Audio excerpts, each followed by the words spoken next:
और उसके बाद वहां कार्यक्रम के बाद फिर उसके हिमाचल प्रदेश भाजपा के चुनाव प्रभारी देवेंद्र सिंह राणा सहित अन्य बड़े बड़े दिग्गज नेता चंबा की रैली को कामयाब बनाने में जुटे हुए हैं।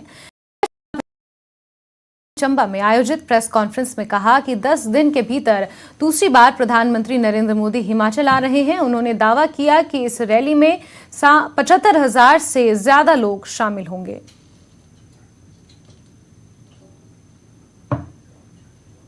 बेसिकली तो एक सरकार का फंक्शन है, लेकिन पार्टी जो है, पार्टी के जितने यहाँ तरुण कपूर जी बैठे हैं जो कि यहाँ हैं, और सारे हमारे संगठन मंत्री जो हैं अपने पवन राणा जी यहाँ हैं, आज अध्यक्ष भी यहाँ आ रहे हैं। जगह जगह लोगों के साथ संपर्क हो रहा है। खुद एक भावना है, एक होता है पुल, एक होता है पुश।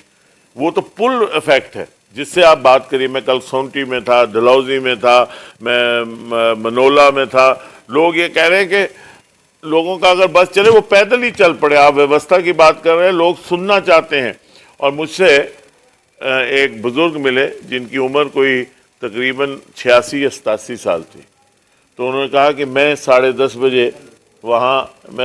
बजे वहाँ पहुँच जाऊँगा, क्योंकि ये मेरी जीवन का एक बड़ा लक्ष्य था कि मैं माननीय प्रधानमंत्री जी को आ रहे हैं तो मैं जाऊंगा। मुझे कल डलहौजी के बाजार में एक लड़का मिला, यश नाम बताया उसने। ये क्या नाम बताया उसने?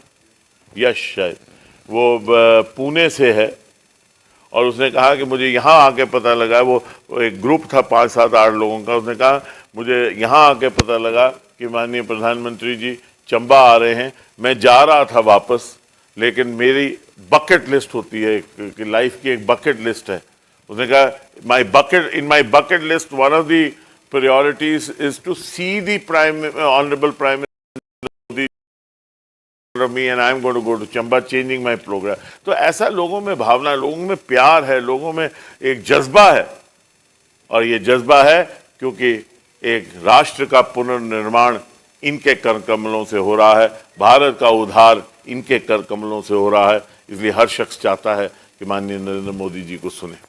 एक नई ऊर्जा आती है, जहां जहां वो आते हैं एक नई ऊर्जा आती है।